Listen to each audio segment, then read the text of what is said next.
Наше интервью. Анна Строганова. В этом году лауреатами премии европейской журналистики имени Луизы Вайс стали французские журналисты Камиль Маняр и Блез Гаклен.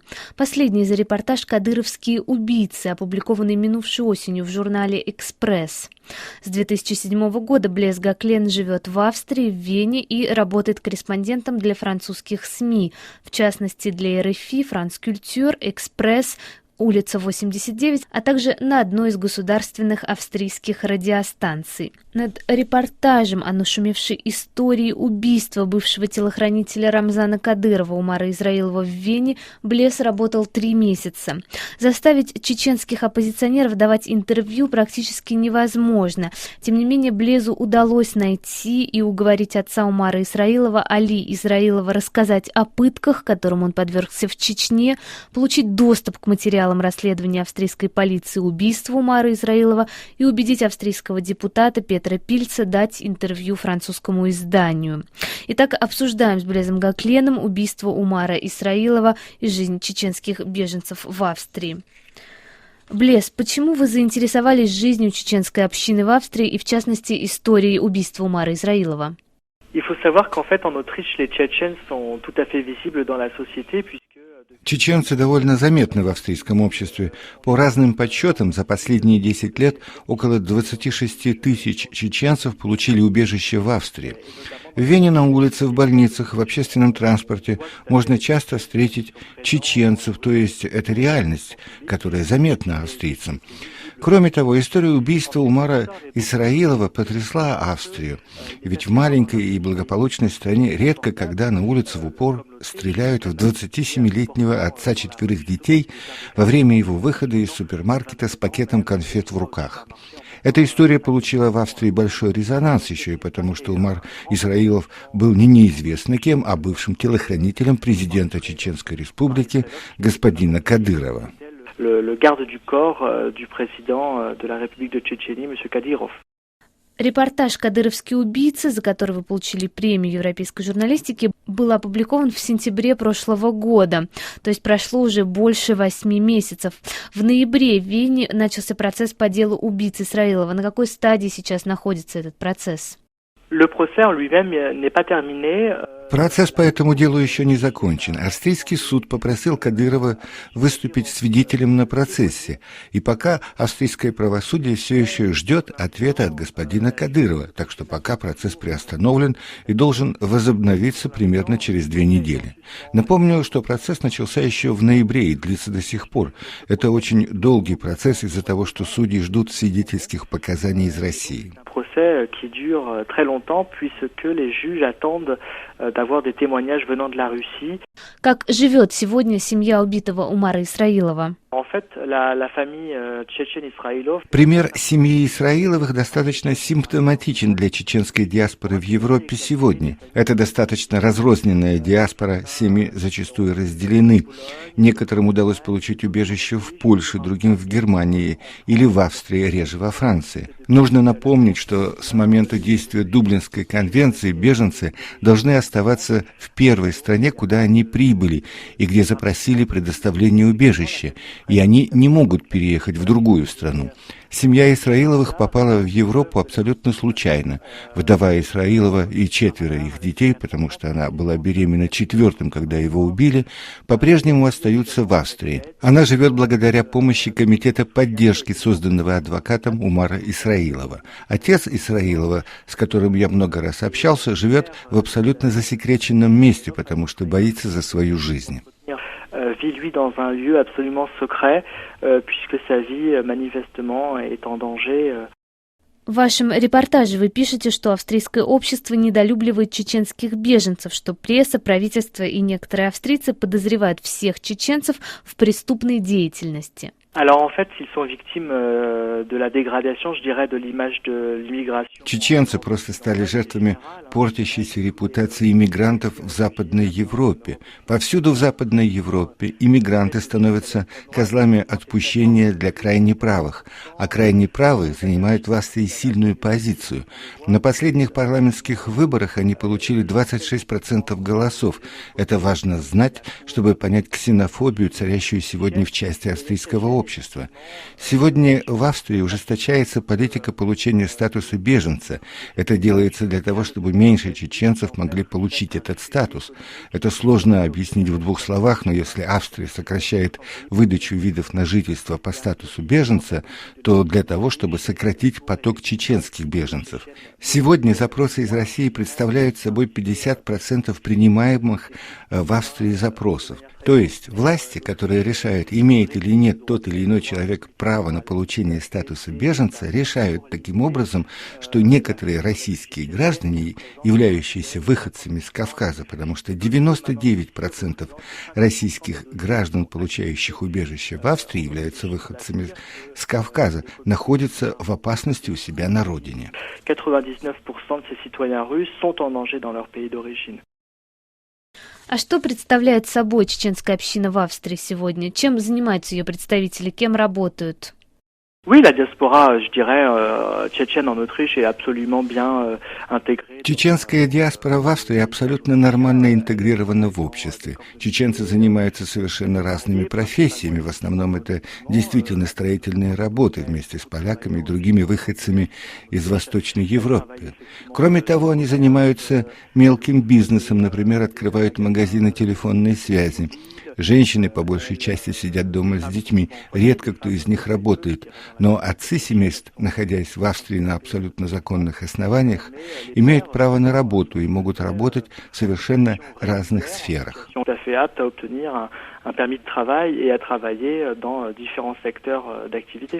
В вашем репортаже вы пишете, что австрийским властям скорее стоило бы обратить внимание на деятельность российских дипломатов в Вене, так как некоторые из них, возможно, замешаны в убийстве чеченских оппозиционеров. В частности, вы цитируете некого Саида Салима Пешхоева, советника российского посольства в Вене. Alors, en fait, les enquêteurs autrichiens ont interrogé un homme.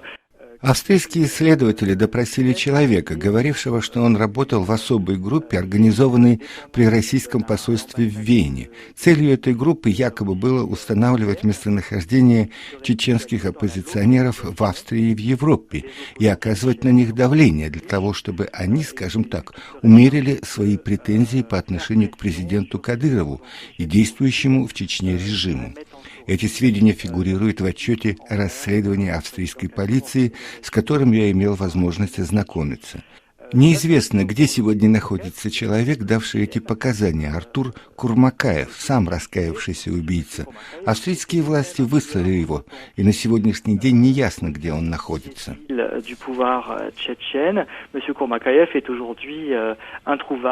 Пешхоев здесь, чтобы заниматься 5000 неугодных людей, 500 из которых должны быть уничтожены. В вашем репортаже вы также упоминаете о существовании некоего списка, в котором указаны 500 людей, которые должны быть уничтожены, 500 оппозиционеров режиму Кадырова. Откуда стало известно о существовании подобного списка, потому что, если я правильно понимаю, его никто никогда не видел. И знаем ли мы, кто фигурирует в этом списке?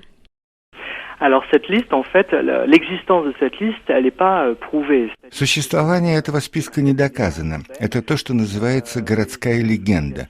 Правозащитные организации, которые работают в Чечне, в частности, «Мемориал», но не только, слышали от чеченских беженцев разговоры о некоем списке неугодных чеченцев. Артур Курмакаев также говорил об этом списке чеченцев, чье местонахождение надо установить и незаметно отправить их обратно в Чечню. Несмотря на это, мне так и не удалось достать этот список, и я не знаю журналистов, которым бы это удалось.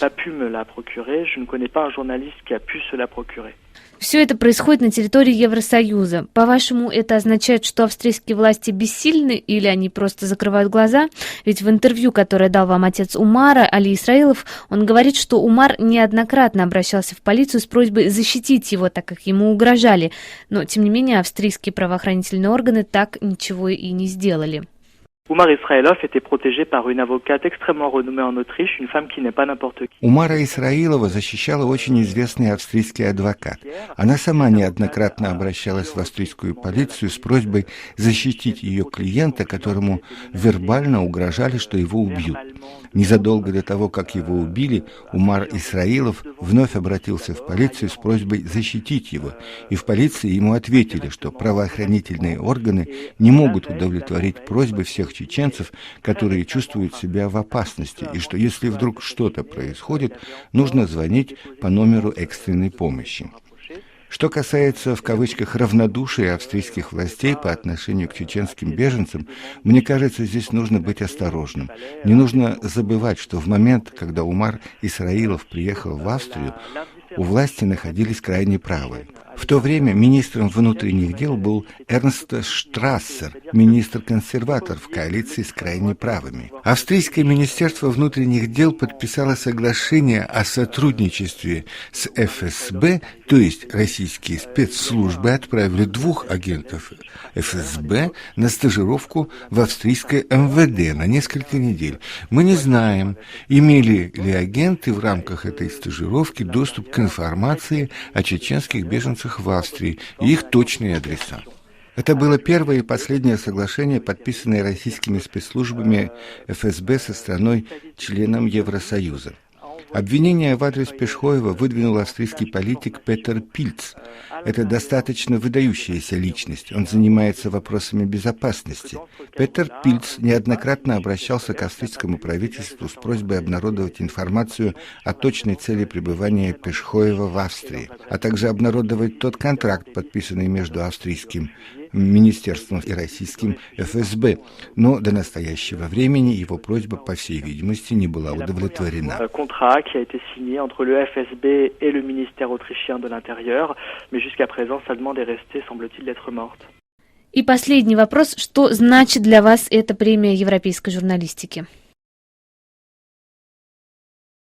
Pour moi, c'est important qu'on parle de la Tchétchénie et c'est important de montrer à des journalistes pigistes parce que moi... Для меня важно, что это позволяет говорить о Чечне, и важно показать журналистам, фрилансерам, потому что я на 100% фрилансер, на 100% независимый журналист, что можно в течение нескольких месяцев проводить расследования на тему, которая априори не слишком-то интересует главных редакторов парижских изданий. Важно показать, что это приносит свои плоды, потому что, чтобы получить сведения из уст причастных к этому делу лиц, нужно очень много времени.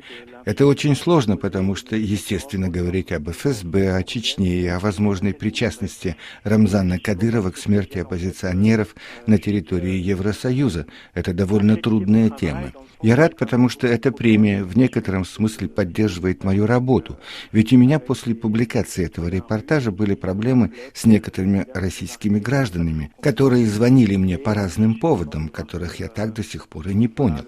Я рад, что мой репортаж о чеченцах, возможно, поможет журналистам вновь вспомнить об этой теме, о которой в Вене уже начали забывать. Большинство журналистов не очень хотят писать на эту тему, потому что знают, что на них потом могут надавить, потому что знают, что писать о чеченском конфликте опасно, даже находясь в Вене. Это важно для безопасности граждан Евросоюза и для самого Евросоюза, потому что я хочу напомнить, что защита политических беженцев – долг стран-членов Евросоюза. Parce que je rappelle que les pays membres de l'Union européenne ont un devoir de protection des demandes des réfugiés politiques. На вопросы РФИ отвечал французский журналист Блез Гаклен, корреспондент нескольких французских СМИ в Австрии, который 9 мая стал лауреатом премии европейской журналистики за опубликованный в журнале «Экспресс» репортаж «Кадыровские убийцы».